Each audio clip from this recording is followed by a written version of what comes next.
Buenos días a todos y por supuesto que me da mucho gusto ver a Marisa.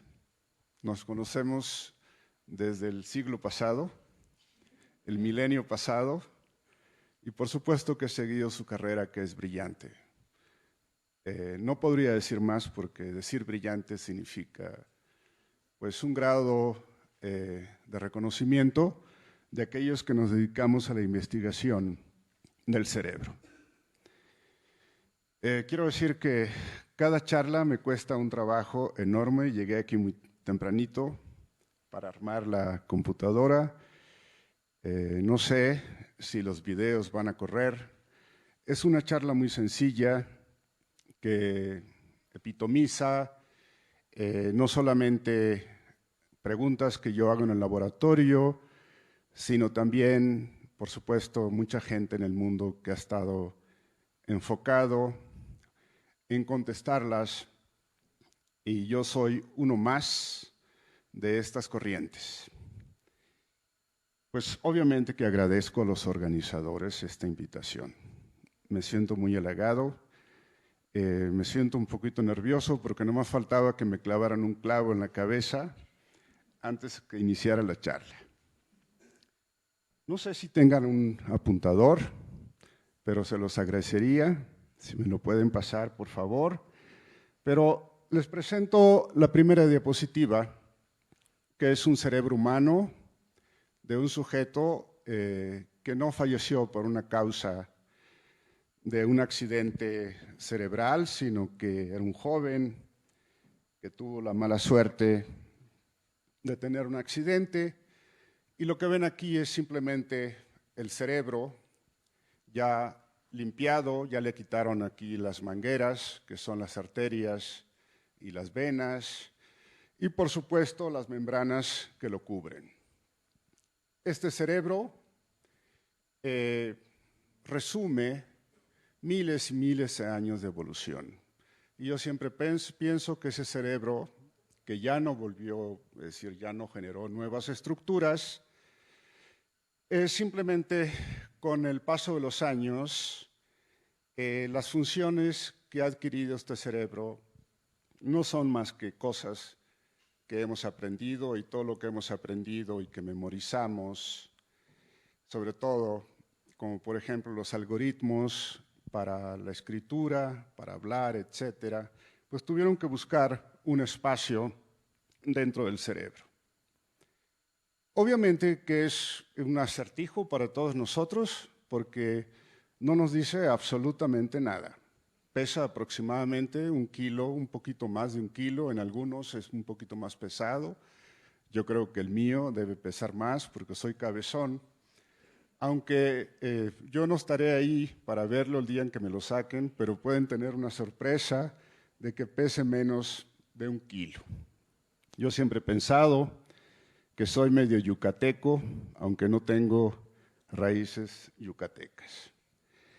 Y pues una de las preguntas que a mí me fascinan y que por supuesto es el inicio de la revolución de las ciencias cognitivas, pues ¿qué hay en el interior de este cerebro? Porque no podemos visualizar.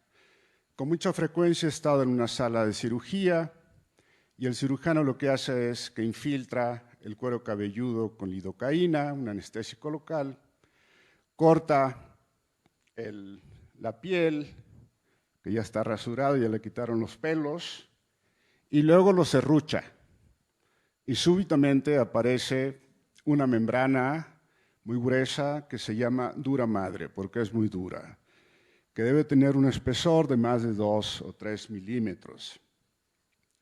Y cuando el cirujano la corta para exponer el cerebro, pues no se ve así, se ve de color rojo, rojizo, y lo que ve uno son mangueras, son los vasos sanguíneos, y peor tantito, está pulsando. Los latidos del corazón llegan hasta el cerebro y lo empujan. Milagrosamente, el cirujano le pregunta al sujeto que está despierto que si puede, si le da un toque en la mano derecha, el sujeto responde: ¿sentiste el contacto de mi dedo con tu dedo? Y dice que sí. Si le pone una cartulina enfrente de él y le dice, ¿puedes leer estas palabras? Pues también las repite. Y obviamente que cuando le habla a este sujeto, también reacciona. Y la pregunta, que por supuesto no es mía, sino de todos, pues ¿dónde están las palabras? ¿Dónde están las imágenes visuales? ¿Dónde está el movimiento y dónde está el pensamiento del sujeto? Verdaderamente es algo sorprendente y por supuesto que los estudiosos del cerebro tienen un problema muy serio para poder encarar estas preguntas. Afortunadamente han llegado técnicas nuevas, no invasivas, ya no tienen que serruchar el cráneo, y entonces con estas técnicas que están basadas en muchísima computación, aquí intervienen ya los físicos, los matemáticos, los médicos, los psicólogos, etcétera. Y esta imagen que tienen ustedes aquí no es otra cosa más que una imagen computarizada. Es lo que obtiene el algoritmo y después lo representa de esta manera. Y lo que se mide en este caso está basado en estas técnicas no invasivas, es el uso del volumen sanguíneo. Al ustedes saber que el cerebro consume muchísimo azúcar y oxígeno también. Entonces, al presentarles cualquier cosa en la pantalla, a un sujeto que está mirando esta pantalla, estas palabras obviamente lo único que hacen es encender una zona del cerebro que es la corteza visual. Lo que nos está diciendo aquí simplemente, y bueno, no hasta que sea tan simplemente, que este territorio donde hay millones y millones de neuronas están encendidas por el estímulo visual, corteza visual. Y como ya les dije, está basado en el consumo de oxígeno y de glucosa. Para todos aquellos que nos dedicamos a la neurofisiología, que está basado en el estudio de las neuronas, hay otras células allí que se conocen como las células gliales, que exceden por mucho al número de las neuronas. Y estas también consumen oxígeno y consumen glucosa, y también se encienden. Por lo tanto, es un problema agarrar cuáles son las neuronas, saber cuáles son las neuronas y cuáles las células gliales. Hay una corriente muy fuerte de que estas neuronas, estas células gliales, las que supuestamente no están asociadas con las funciones cognitivas, que son las neuronas, hacen cosas muy complejas. No puedo hablarles en este momento, pero los jóvenes que están aquí seguramente sabrán mucho de esto. Esto es en el caso de que tengamos un estímulo visual. Las mismas palabras, ahora que ya no están presentados en la pantalla, hola, simplemente es lo que está escuchando, las mismas palabras. Conferencia. Bienvenida. Y lo que ustedes ven es que ahora el consumo de oxígeno y de glucosa se mueve a este territorio. Simplemente es la corteza auditiva, que ya lo sabíamos todos, basados en otro tipo de mediciones. Y cuando ustedes mueven el cuerpo, en este caso moviendo la boca, ahora verán que esta zona del cerebro es la que se enciende y no es otra cosa más que la corteza motora, la que manda los comandos a los núcleos que están en el tallo cerebral en este caso, y en el caso de que ustedes movieran las manos, pues ahora serían pues otro territorio, pero siempre en la corteza motora.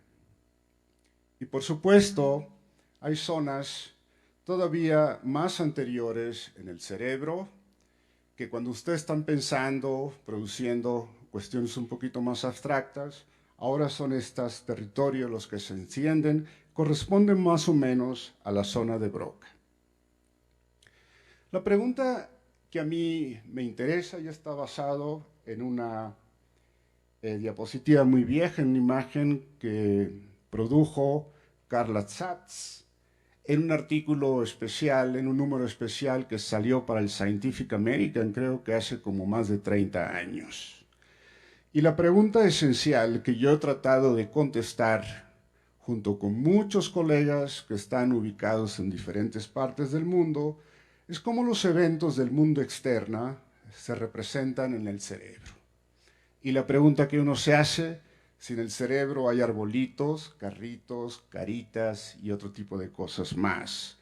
Pero en el caso del objeto que está en el campo visual aquí, es un fruto. Yo siempre he dicho que es un durazno, mi esposa dice que es una manzana. Como verán, el problema empieza aquí, que ya no se puede poner de acuerdo uno. Y la pregunta esencial, ¿este objeto tiene tamaño, tiene forma, tiene color, tiene textura? Y de alguna forma, este objeto tiene que ser codificado en la corteza visual primaria inicialmente y después una serie de recodificaciones centralmente para pues saber qué es lo que está en el campo visual. Y si este objeto que está colgado de una rama del árbol se mueve, pues entonces lo detectamos. Y esto es verdaderamente maravilloso. Y todos los que están aquí, su cerebro lo hace automáticamente todos los días, miles de veces, y nos sentimos como una operación cerebral muy elemental. Pero cuidado, un día de estos podemos tener un accidente cerebrovascular y se acabó esta propiedad. Y como dice el dicho, nadie sabe lo que tiene hasta que se pierde. Entonces el problema central aquí es ¿qué es una codificación? Inicialmente este objeto pues tiene que activar las células retinianas, que es una operación ya suficientemente compleja. Hay grupos de investigación dedicados a este problema. Y lo único que transmiten después estos hilitos, estas carreteras, son señales eléctricas que van a distintas zonas, primeramente al tálamo y finalmente a la corteza visual. Entonces, para nosotros, los neurofisiólogos, es muy importante saber qué son estas señales. Y les digo por qué. Porque es así más o menos lo que sucedería con el cerebro en tiempo real cuando está funcionando. Esa lluvia que ustedes están escuchando, que está pegando probablemente al techo de este auditorio, no es otra cosa más que la actividad no desordenada, por supuesto, de las neuronas, y la función de nosotros los neurofisiólogos es saber qué significa esto. Bien, me muevo ahora al sistema somatosensorial. Para nosotros los neurofisiólogos, que nos dedicamos a entender procesos muy elementales de la función de las células en procesos cognitivos, le damos mucho peso a la actividad de las neuronas. Otros, como Maritza, que hacen todavía cosas mucho más sofisticadas, probablemente obviarían este tipo de procesos. Sin embargo, es mi obligación esta mañana de introducirlos a lo que es la fisiología sensorial. Entonces, en lugar de utilizar el sistema visual, que es lo suficientemente complicado, utilizaré el sistema somatosensorial en un principio muy elemental que está basado en que en nuestro cuerpo tenemos ventanitas por donde entra la información y estos se conocen como campos receptores, es decir, una zona del cerebro, de nuestro cuerpo donde están receptores, en este caso cutáneos, que al ser estimulados en la piel con un objeto, lo que hacen es producir actividad eléctrica en las aferentes primarias, cuyos cuerpos neuronales, en este caso de la mano, están en las raíces dorsales de la médula espinal. Estos axones o estas neuronas tienen un brazo que es quien inerva al receptor. Este sería el campo receptor de esta neurona, si ustedes quieren. Y este es el brote de actividad, impulsos eléctricos que son los que son transmitidos al sistema nervioso central. El otro bracito de la neurona, la ramificación, entra a la médula espinal y se conecta con otras neuronas y de ahí se va la información al tálamo, finalmente a la corteza cerebral, corteza somatosensorial. Y les cuento una breve anécdota. Hace más de 20 y tantos años me invitaron a hablar sobre el Santiago Ramón y Cajal en Madrid, porque estaban conmemorando los 100 años del otorgamiento del premio Nobel. Y entonces dije yo, ¿y qué carajos tengo que ver con don Santiago Ramón y Cajal, cuando yo soy un neurofisiólogo? Entonces me puse a leer, a buscar, tenía una traducción al francés de la obra cumbre de don Santiago Ramón y Cajal, que es el sistema nervioso de los animales, de los vertebrados y del hombre, etcétera, etcétera. Entonces me perdí, pero descubrí que había en el segundo capítulo del segundo volumen, él tenía ahí todo su marco teórico para estudiar la histología del sistema nervioso central. Y él dijo algo maravilloso, muy bueno para mí, y de ahí me agarré para conectarme con don Santiago Ramón y Cajal, y para no ser ridículo ante la audiencia. Y él dijo algo maravilloso. Decía que cómo era posible que un individuo pudiese detectar una mínima estimulación, por ejemplo, un alfiler que toca la piel. Ni siquiera tiene que pinchar la piel. Y él dijo una cosa muy elemental, que tenía que ver una ventanita por donde entrara la información al sistema, a la médula espinal, y que de ahí reclutaba neuronas y más neuronas, y dijo que el proceso era avalancha en conducción, que es una bola de nieve, una bolita que empieza en la montaña y va rodando y va rodando y va reclutando hasta que genera una avalancha. En realidad, eso es lo que sucede con los estímulos muy simples que activan a la retina, a la cóclea, a las manos, al olfato, al gusto, etc. Y que son utilizados por el sistema nervioso central para hacer construcciones. La arquitectura cognitiva de nuestro cerebro, que es muy dinámica. Bien, en Johns Hopkins conocí a un investigador que se llamó Ken Johnson, probablemente una de las personas más brillantes que yo he conocido en mi vida, y él estaba muy interesado en entender cómo se representan los objetos del medio externo en el cerebro. Y utilizando el sistema somatosensorial como modelo, lo que hizo fue barrer sobre la punta de los dedos, sobre las yemas de los dedos de los changos, que son muy similares a nuestras manos. La única diferencia es que nosotros nos la lavamos a veces y ellos no. Entonces cada vez que los vamos a estimular en los dedos, se las lavamos para que se vean. Y entonces lo que hizo Ken Johnson es agarrar estos axones que inervan a los receptores cutáneos, y lo que hizo fue barrer estímulos muy complejos como serían las letras. Son diferentes tipos de aferentes primarias que juegan un rol fundamental para diferentes atributos de los estímulos que se están aplicando allí. Y si ustedes prestan atención, verán que en la actividad de las aferentes primarias ustedes pueden tener una representación casi igual a la forma del estímulo. En este caso se presentó la A, la B y la C, y no son otra cosa más que reconstrucciones de los brotes de actividad de esas aferentes primarias, y después simplemente hizo un plot, un gráfico poniendo los puntos cuando se van barriendo sobre las yemas. Otras aferentes, otros tipos, dan otro tipo de imágenes, y finalmente otras que verdaderamente no se pueden entender. Pero Ken Johnson decía, y otros más antes de Ken Johnson, que este es el único material que usa el sistema nervioso central a la hora de nuestras sensaciones y de nuestras percepciones. Les aclaro que algo similar sucede en el sistema visual, ya se ha hecho ese experimento, de hecho lo hizo antes que Ken Johnson, se llamó Otto Kreuzfeld, un alemán que presentaba imágenes complejas en la retina del gato anestesiado y después registraba las aferentes que llevan la información al tálamo.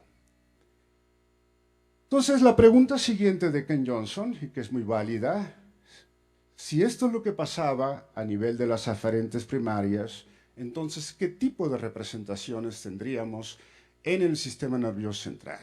Ojo, estamos usando el sistema somatosensorial y por lo tanto les sugiero no ir a la corteza visual ni a la corteza auditiva.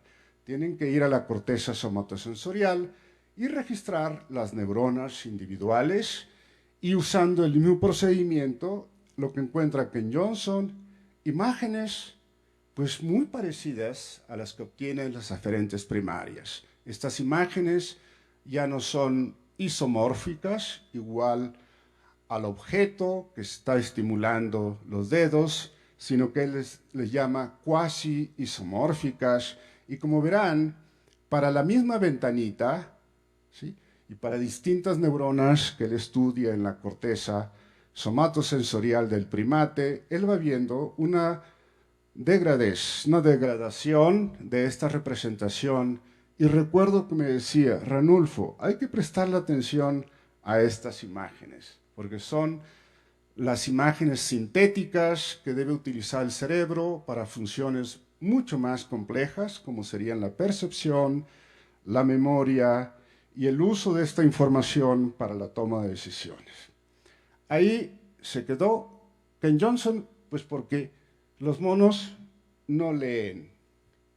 Tendríamos que pasar por un proceso muy largo de aprendizaje y estoy seguro que no tienen un algoritmo o sería muy difícil que aprendieran un algoritmo que codificara estas representaciones para poder hacer sentido de la información. Sin embargo, a mí me parecen imágenes muy dramáticas de cómo, sobre todo las áreas sensoriales primarias de nuestro cerebro, representan información del mundo externo.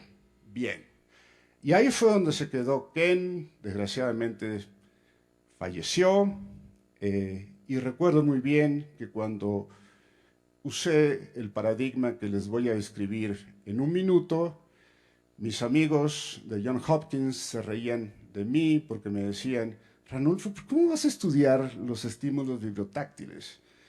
Sí, les digo, ya verás que algún día el departamento se va a sacudir con mis resultados. Y además les dije, los monos no leen. Ya ahí se quedó la discusión. Desgraciadamente, el otro compañero que retomó esta línea de investigación falleció unos cuantos años después.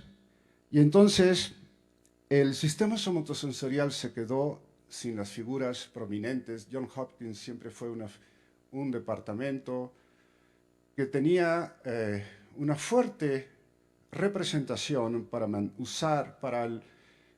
descubrir procesos muy elementales de cómo el sistema nervioso codifica información del mundo externo y su uso posterior, que es a lo cual yo me voy a referir esta mañana. Este es un dibujo de un mono rhesus. No son tan bonitos como se ven aquí. Ellos pesan como 10, 12 kilogramos y si no se cuidan les pueden morder las manos cuando los manipulan. Pero con cierto entrenamiento ellos aprenden a sentarse en una sillita especialmente diseñados para ellos. Y como yo voy a usar la llama de los dedos para estimularlas, pues entonces tenemos que hacer que ellos no estén moviendo el brazo ni la palma de la mano, que está siempre hacia arriba, como si estuvieran pidiendo limosna. Su limosna viene de este estimulador mecánico de altísima precisión que hace cosas muy elementales, pero para hacerlo mover, para que haga lo que nosotros queremos, requiere tener un algoritmo que se escribe y que se aloja en la computadora de más de 10.000 líneas para hacer cosas muy elementales. Como ya les dije, los monos no hablan, Y su manera de decirme qué es lo que están pensando y decidiendo, utilizarán esta llave que es sensible al contacto de la mano del mono y un par de interruptores. Aparte de dar estímulos aquí en los dedos, también utilizamos estímulos auditivos, buscando principios para las distintas modalidades, a ver cómo le hace el sistema nervioso central. Pero esta la vamos a quitar de la escena, no le prestan atención. Súbitamente esta punta viaja en el aire y en menos de 80 milisegundos hace contacto con la piel y activa receptores cutáneos, que son adaptadores lentos y rápidos, porque son capacidades de las aferentes para adaptarse muy rápidamente o muy lentamente al estímulo. Bien, entonces el estímulo se queda ahí, el animal no lo oye ni lo ve, y después de un tiempo variable vienen un trenecito. Le he puesto sonido para despertarlos, porque en realidad no se oyen en el laboratorio, y lo que tiene que hacer el animal es prestar atención a las frecuencias. Ustedes las pueden manipular de ensayo a ensayo. Son amplitudes muy sutiles, 7 veces el umbral, que es el mínimo que tanto nosotros como los monos pueden detectar, una energía física que se presenta allí. Después, el estimulador se calla, tiene una duración de medio segundo, y estos trenecitos pueden variar de ensayo a ensayo, y hay un tiempo de espera, y viene otro. Entonces, hay dos cantidades presentadas con una secuencia temporal. Para hacer esto, el animal tiene que acordarse qué es lo que pasó aquí, qué es la memoria de trabajo, qué es la que usan ustedes todos los días, yo espero, pero si no la tuvieran, nunca podrían decirme si esto es mayor que esto. Claro que ustedes la están viendo, el mono simplemente tuvo que recordarla porque no la puede ver. Y la operación mental que tiene que ser es muy sencilla. Yo le pregunto si esta frecuencia es mayor que esta, y si el mono piensa que sí, aprieta este botón y en respuesta recibe unas gotas de jugo. En otros ensayos tenemos la misma secuencia, le pregunto si esto es mayor que esto, y el mono me dice que no y aprieta el otro interruptor. Y esto es lo que hace el animal durante horas y horas en el laboratorio. Y ustedes podrían decirse, pues que este hombre, ¿qué nos va a decir? ¿Nos está tomando el pelo? Como nos lo toman en las mañaneras todavía. Entonces, pero hay cosas muy interesantes donde podemos cuantificar muy bien su capacidad para discriminar dos cantidades. Verán ustedes que el mono nunca tiene dificultad para decir que 30 Hz es mayor que 20, su porcentaje es muy alto, 98, ni que 10 es menor que 20. Sus problemas comienzan cuando uno va reduciendo las diferencias entre los dos, de tal suerte que cuando el primero es 20 y el segundo es 20, él tiene un 0.5 de probabilidad, eso quiere decir que está adivinando. Ustedes pueden ahora transformar estos datos en lo que se conoce, y yo sé que hay muchos psicólogos aquí, como una curva psicométrica, y que no es otra cosa más que graficar estos datos en esta forma, simplemente leídos ahora, como la capacidad para decir que el segundo estímulo es mayor que el primero. Y es por eso que es así la forma de la curva, son los mismos datos, por lo tanto es aquí casi 100%. Sus problemas en su universo de este animal están precisamente aquí. Y ustedes pueden tener umbrales de discriminación, que no es otra cosa más que el 75% del brazo superior de la curva y el 25% de la inferior, y nos da un 2.6 Hz, que es lo mínimo que puede discriminar el animal. Lo sutil de todo esto es que esta curva psicométrica, la verde, viene ahora ya no del mono, sino de un primate humano, el otro es subhumano. Esta curva es mía, yo lo que hago cuando yo hago exactamente con los mismos aparatos y a las mismas condiciones. Notarán ustedes que la forma de la curva es muy similar a la del mono. La única diferencia es que yo soy un poquito más malito que él. Y yo quiero pensar que con un poquito de entrenamiento podría hacerlo también como el mono. Recuerden que la repetición es algo muy importante. Yo no tuve tanto entrenamiento como el mono, pero estoy seguro que podría hacerlo también como él. ¿Qué nos dicen estas similitudes, estas dos curvas? Es que probablemente el mismo aparato neural del mono es el mismo aparato neural que utiliza mi cerebro para llevar a cabo las discriminaciones. Y si esto fuera así, eso quiere decir que tengo un modelo animal muy valioso para estudiar los procesos neuronales que sustentan esta capacidad discriminatoria. Bien, y estos son los elementos que quiero brevemente mostrarles a ustedes. El primero es del dominio de la fisiología sensorial. Los fisiólogos sensoriales siempre han querido saber cómo la información entra a través de los órganos de los sentidos, de las diferentes modalidades que usa nuestro cerebro para nutrirse de información.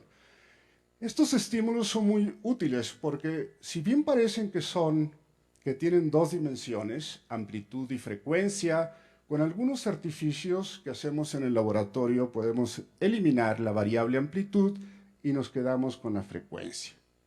Entonces, para la fisiología siempre ha sido muy importante este problema, sea en el sistema visual, sea en el sistema olfativo, somatosensorial, etcétera, etcétera, y ha sido muy bien recompensada por la Academia Nobel. Hay muchos premios Nobel, habiendo estudiado procesos muy elementales de la fisiología de las diferentes modalidades. Adrian en 1926, utilizando los nervios de la rana, Huey y Wiesel en el 81, me parece, por descubrir que había neuronas en la corteza visual del gato curarizado que respondían a ciertos atributos de las barras del estímulo von Beckesy en el sistema auditivo y más recientemente en el sistema olfativo el descubrimiento de los receptores olfativos por Richard Axel y Linda Bock. Y cada vez que yo veo a Linda Bock y a Richard Axel, se sienten muy apenados porque no han podido pasar todavía al sistema nervioso central. Por una sencilla razón, el sistema somatosensorial y el visual tienen más años de investigación que estas modalidades sensoriales. Y esto es lo que sucede. Mientras el animal hace la tarea, yo puedo meter los microelectrodos transduralmente y agarrar la actividad extracelular de las neuronas que mapean la información. Esto es en tiempo real. Estos microelectrodos son inocuos totalmente, miden 80 micras el diámetro del cuerpo total, y yo puedo acercarme al soma de las neuronas con estas puntitas. Es como si fuera un micrófono que está capturando lo que está diciendo la neurona. Hay que tener cuidado, no hay que acercar demasiado el micrófono, ni estar muy lejos de la neurona, porque no vamos a capturar absolutamente nada. Y así es lo que se escucha. Primer estímulo, creo. Segundo son los disparos de las neuronas y cuando ustedes levantan la punta de ello. Y eso es todo lo que hacen. Y nuestro rol es capturar estos potenciales de acción, que son señales analógicas, que varían en su amplitud, pero con trucos que usamos podemos digitarlas simplemente en ceros y unos, y son muy útiles para nuestro trabajo y para el análisis. Y esto es lo que se ve. Son repeticiones de estas cantidades, que está fija aquí, y la otra que varía en frecuencia. Notarán ustedes que las respuestas son muy rígidas, aunque hay cierta variabilidad, y se ven de esta forma. Son las respuestas de las neuronas para la misma repetición, para las mismas cantidades, y verán ustedes que así es como responden. Estas barritas son los potenciales de acción.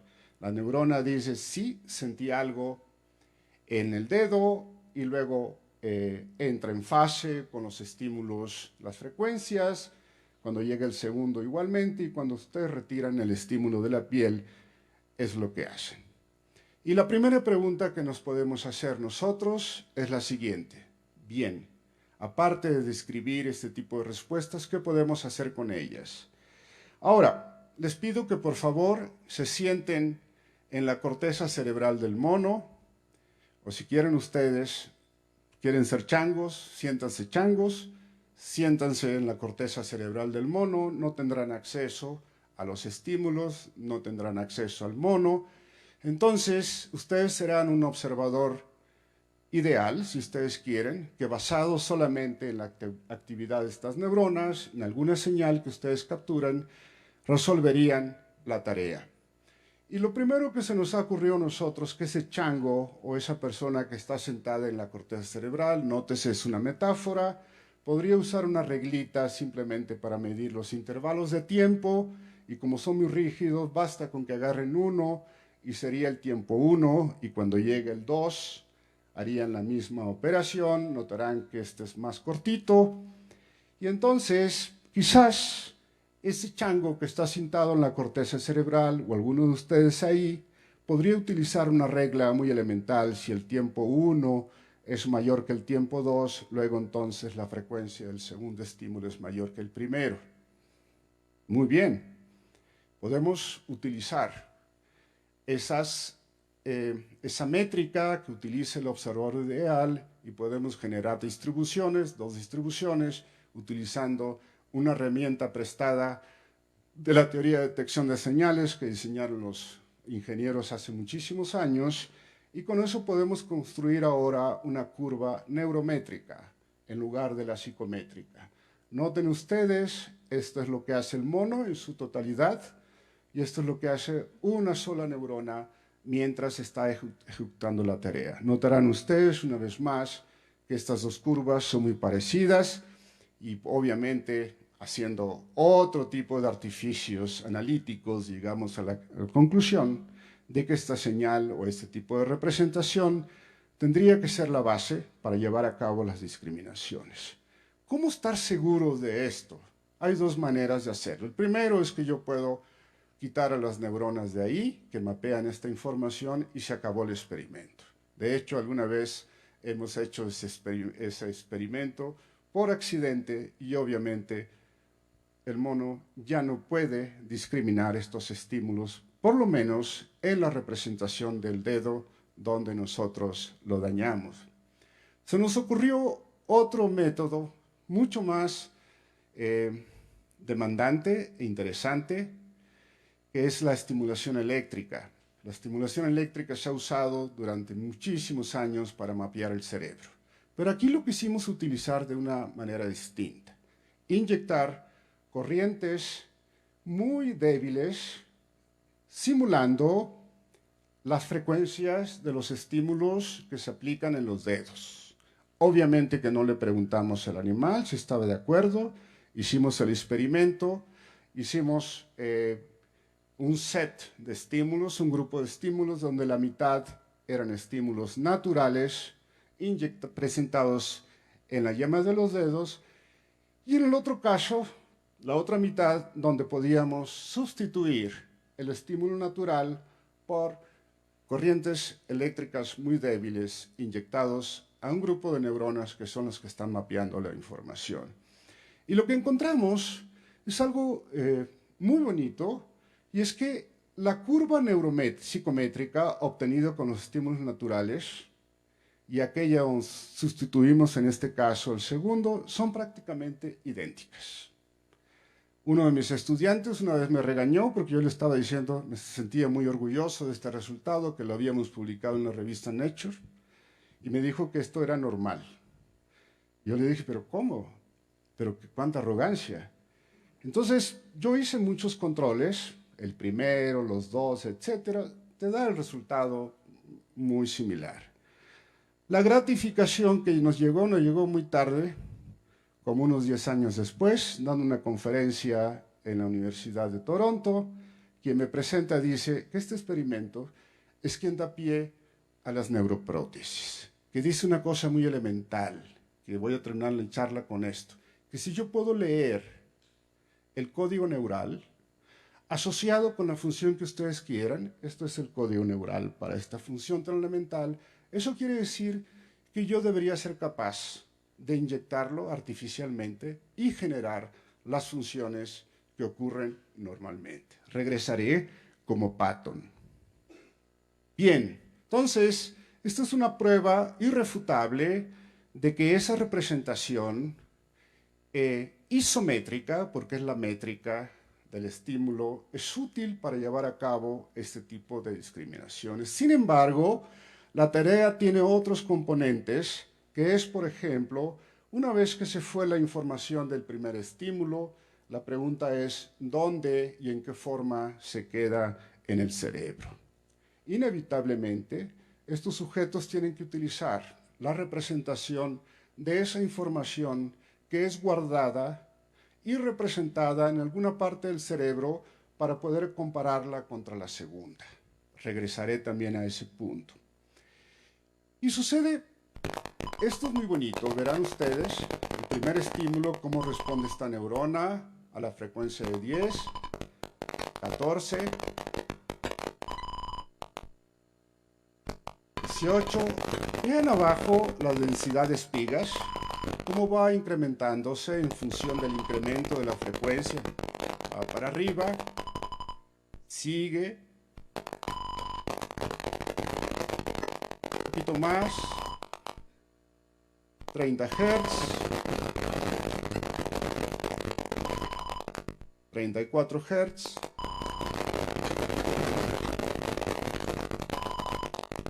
esto es bonito. ¿Por qué? Porque descubrimos algo elemental. Es que las neuronas que están en la corteza prefrontal, que están muy alejadas de la corteza somatosensorial, que está por ahí, en alguna parte por acá, que no puedo apuntarla ya, se acabó la pila, notarán que esta representación es paramétrica. Eso quiere decir que el parámetro de la información sensorial se ve codificada en los disparos de la neurona. Y eso fue verdaderamente muy bonito para nosotros, porque sin estar dedicados al estudio de la memoria de trabajo, habíamos hecho una aportación que a nosotros, ahora tengo que saber cuál es el apuntador, creo que es este.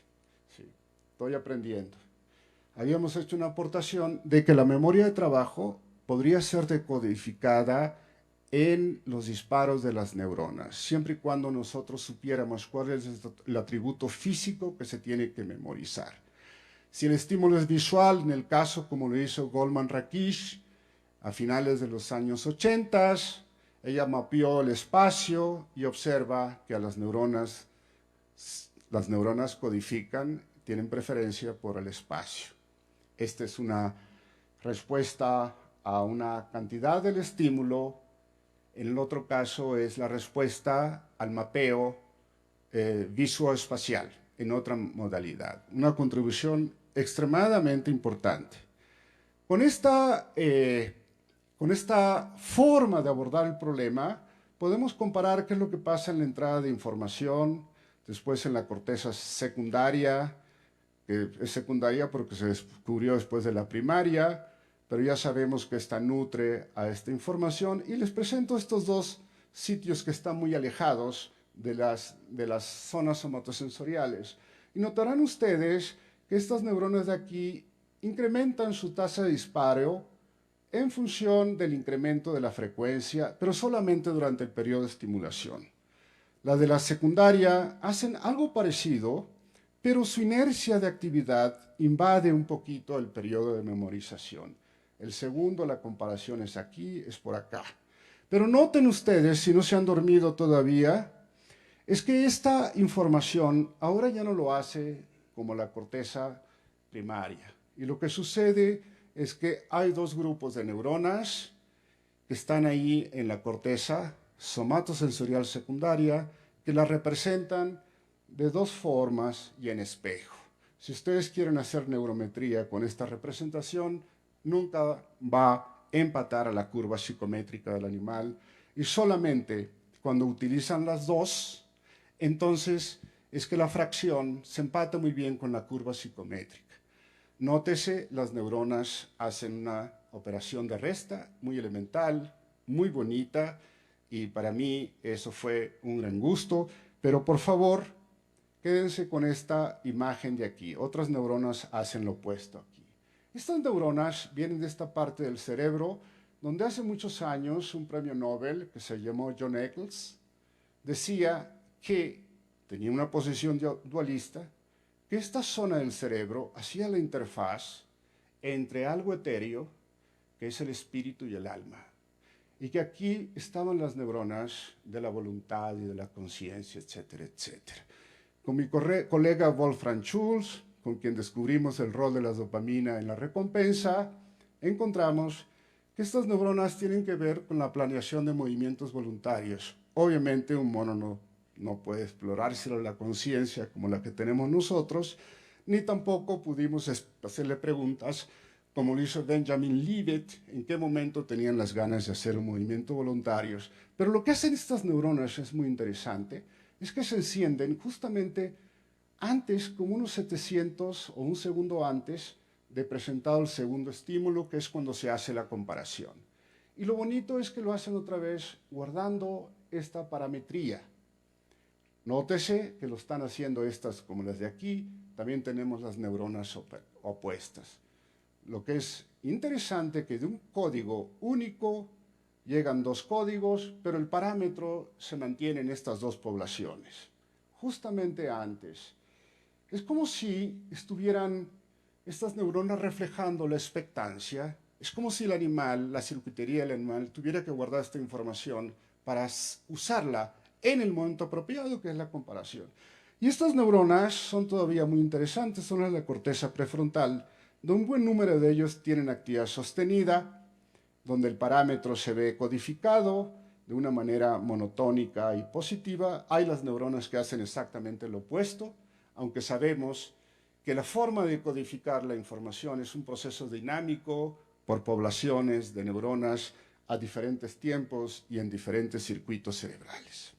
Bien, paso a la última parte de este componente y me quedan unos cuantos minutos después para presentarles algunos datos notables de la investigación del uso de esta información para hacer experimentos en humanos. La parte cumbre de esta tarea es la comparación. Y es lo que hace su cerebro todo el día, tiene que estar comparando. Algo que ustedes guardan en la experiencia y una cantidad física que entra por alguna de sus modalidades sensoriales. Pero para poder saber, por ejemplo, que hoy vi a Marisa, es porque tengo guardado un referente de ella en mi cerebro. En alguna parte de mi cerebro, sospechamos dónde. Pero requiero del input visual inmediato, que es al verla.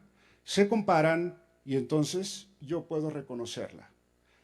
A veces tenemos dificultades, a veces pesa más la información sensorial que la que tengo guardado en la memoria y a veces al revés. Esa es la operación que hacemos. Por eso es que muchas veces reconocemos caritas y a veces no las podemos reconocer y a veces hacemos el oso. ¿Cómo estás, Marisa? Cuando es la tía Julia. Bien. Entonces paso a hacer una breve reflexión y a mostrarle algunos resultados interesantes con este paradigma. Cuando llega el segundo estímulo, por acá, perdón, este es el primer estímulo, ¿sí? Ustedes lo pueden modelar de una manera muy sencilla, tasa de disparo en función del incremento de la frecuencia. Verán ustedes que pueden tener un índice que es 1.4, que dice simplemente que cada vez que le ponga una ondita, un hertz, al estímulo, la neurona incrementa 1.4 potenciales de acción. Esta es una medida estadística que en la vida real nunca sucede. O es 1 o es 2, etc. Y estas barritas que están aquí no es otra cosa más que la variabilidad. Y la variabilidad es muy importante y no tengo tiempo para hablar de eso porque es muy interesante. Bien, pero lo pueden modelar muy bien, 1.4, pero yo también puedo hacer el artificio de que si yo puedo decodificar el futuro aquí, entonces yo veo qué pasaría con el segundo estímulo, con las mismas cantidades basadas en esta información y verán que no hay nada. Y si lo pongo en un plano donde A1 estaría aquí, que sería el primer estímulo, la modulación en función de las cantidades físicas del estímulo que están aquí, verán ustedes que estas pueden ser negativas, o sea, pendientes positivas o pendientes positivas. En este caso es positiva, que está de este lado, pero podría ser negativa. Y si fuera el segundo estímulo, podría ser positivo y podría ser negativo. Y si por alguna razón yo pudiese encontrar las neuronas que miden las dos cantidades, inevitablemente tendrían que estar en la diagonal, que es una operación elemental, matemática, irrefutable. Bien, lo que sucede es que esta neurona es muy sensorial, está aquí, su coeficiente es 1.4 y verán que no tiene ningún peso el del segundo estímulo. Pero durante el segundo estímulo, que es algo que ya pasó atrás, yo puedo hacer exactamente el mismo artificio. Y verán ustedes que en este caso es 1.3, ahora es positivo, está en esta parte del plano, y verán ustedes que esta neurona, yo no puedo decodificar información acerca del segundo. Y esa es la razón por la cual está prácticamente en la vertical. Allí en la misma circuitería, y si prestan atención, notarán ustedes que esta neurona parece diferencial. Es decir, que responde más cuando el sujeto dice que el segundo estímulo es menor que el primero y más que el segundo, que las cantidades. Recuerden que el primer número es lo que pasó atrás, unos segundos atrás. Sin embargo, si llegara un marciano y le interesara la codificación de los movimientos, el resultado final diría: Ranulfo, esta neurona está representando la elección del mono por apretar el botón medial y no el lateral. Estas neuronas también tienen campos receptores, están en la corteza somatosensorial secundaria y verán ustedes que dan una respuesta diferencial. El segundo estímulo es exactamente el mismo aquí, aquí y aquí y aquí también. Simplemente que el peso de la historia los hace que esta neurona responda más cuando es negativo, cuando es menor el segundo que el primero, que cuando es mayor el segundo que el primero. Y si ustedes agarran estas cantidades, las modelan, estas caen en la diagonal. Perfecto. Y otra vez existen las neuronas del otro lado. Esta neurona ahora responde más cuando el animal dice que el segundo es mayor que el primero, ¿sí? Que son aquí. Sin embargo, son exactamente las mismas cantidades. No están reflejando enteramente la cantidad del estímulo, sino que están reflejando muy probablemente la combinación de ambos. Y es la función mía de decodificar. Esta neurona, verán ustedes, que está sintonizada a los estímulos, pero responde más con estas cantidades que con esta parte de aquí. Y simplemente para hacer una comparación, pongo lo que pasa con la información, con las mismas cantidades durante el primer estímulo. Notarán ustedes que esta comparación no es perfecta, por una sencilla razón de que ustedes están más cargados muchas veces del lado sensorial o del lado de la memoria. Y esta es la razón por la cual nunca, jamás, de los jamases, vamos a tener una relación perfecta entre estas cantidades y estas cantidades. Cuando yo hago el análisis, noto para mi sorpresa que no cae completamente en la diagonal. Recuerden que la otra estaba aquí, muy bien. La otra, esta debería estar acá. Y me pregunto por qué un análisis subsecuente, donde el estímulo empieza aquí, el segundo. Entonces notarán que primeramente esta neurona lo que hace es codificar información de lo que pasó atrás. Para mi sorpresa, y a estar viendo y escuchando las neuronas, pues yo hubiera pensado que estaban respondiendo al segundo. No, la neurona codifica inicialmente la información del primero. Durante el segundo estímulo, la neurona camina por la horizontal, es un coeficiente negativo, y después comienza a rotar como a la mitad y comienza a comparar, ahora prestarle atención al segundo estímulo, casi roza la diagonal y terminado el estímulo regresa acá. Todas las neuronas de este mono eran así. La mayoría de los monos, las neuronas se van por la vertical y luego rotan aquí. o se vienen por la vertical en la parte baja en este cuadrante y luego se vienen para acá. Y lo que pasa es que este mono era muy desconfiado. No quería que se le olvidara la información del primer estímulo. Y esa es la razón, porque la mayoría de los monos tienen exactamente lo opuesto. Reflexionando, me puse a pensar que efectivamente hay muchas maneras de resolver lo mismo. Por ejemplo, yo puedo matar a una cucaracha, y lo siento por los ambientalistas, con un chanclazo o con un ray matabichos. El resultado es exactamente el mismo. Con esto yo puedo ir a través de las áreas corticales del primate, y esas bolitas que ven aquí corresponden a cómo se sintonizan las neuronas a la entrada de la información durante los diferentes componentes de la tarea. Verán ustedes que estas neuronas incrementan su tasa de disparo. Estos son los coeficientes, es un índice de la modulación de la actividad.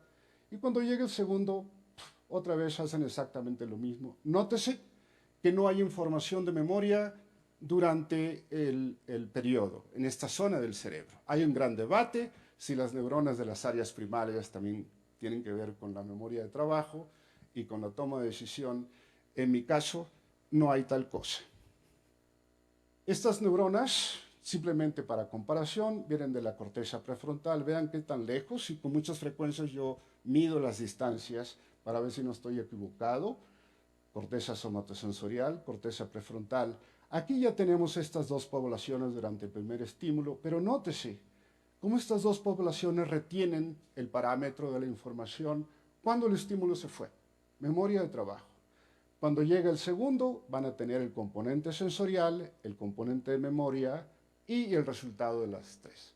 Tres operaciones tienen que ser ejecutadas durante el segundo estímulo, que es codificar la información del segundo, codificar la información de lo que pasó atrás y el resultado que tiene que ser concordante con la toma de una decisión.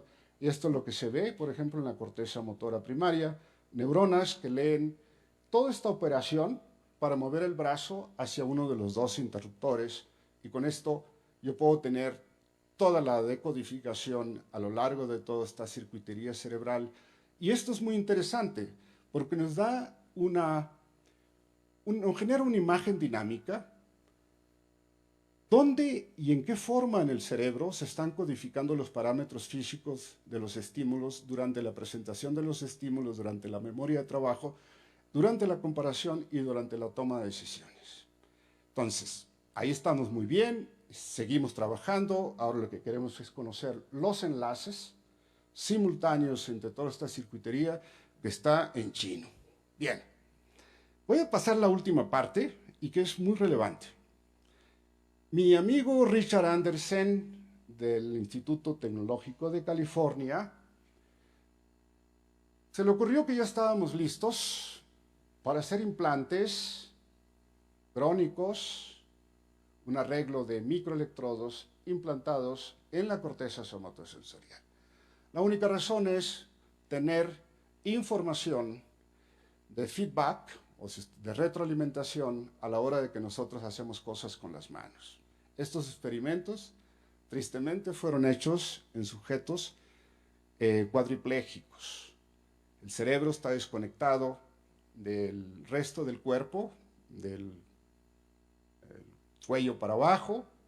Luego entonces, cualquier cosa que pudiera suceder registrando acá o estimulando las neuronas artificialmente tendría que ser una señal que emana solamente de la circuitería.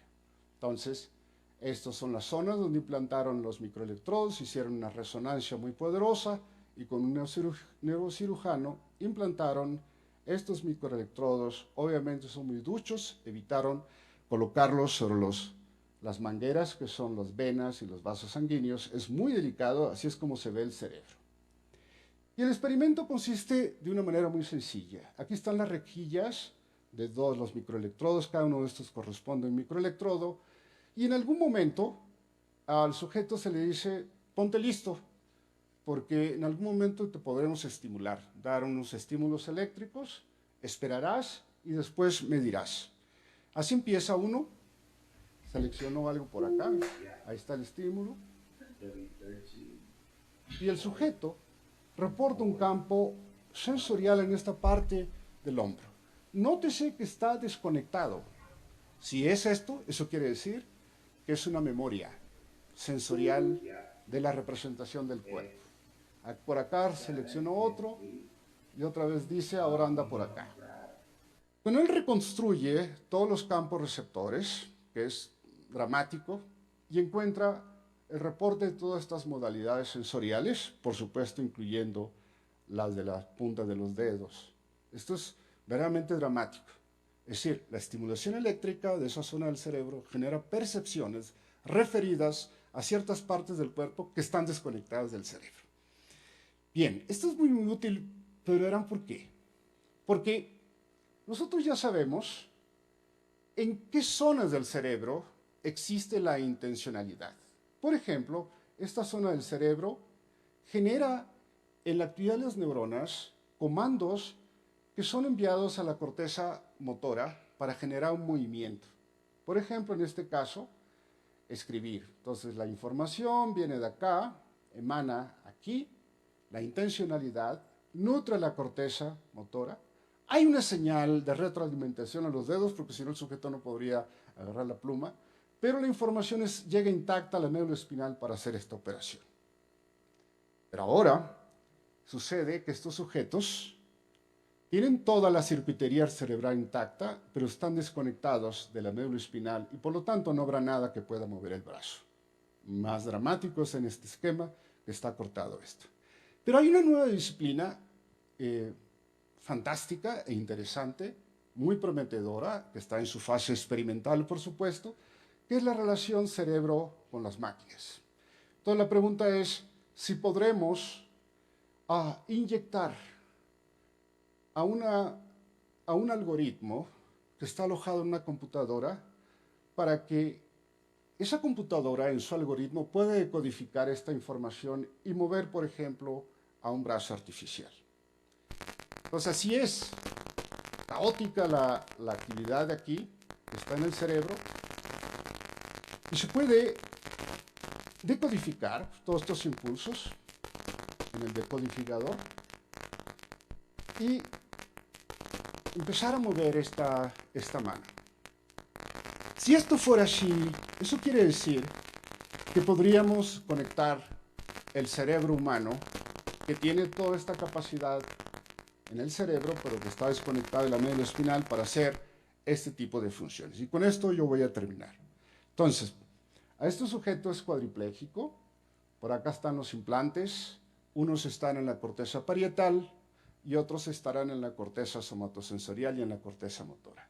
Esa información nutre a un robot y entonces de la actividad, porque el sujeto está despierto y está activo, está moviendo ese brazo, listo para agarrar una modelo, ¿sí? Requiere de retroalimentación de los dedos, porque inicialmente lo que hacía era romper la cerveza. Ahí lo está guiando, lo está llevando con su actividad mental, la actividad de las neuronas. Y llega, por primera vez, muchísimo tiempo de que está cuadripléjico, a tomarse una cerveza con la ayuda del robot.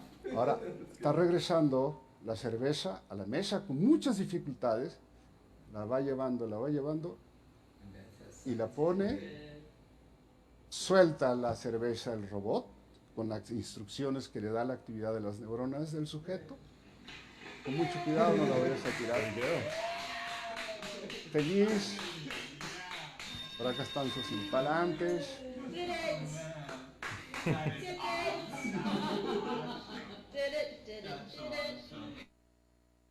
Bueno, pues esto es más o menos lo que yo quería decirles.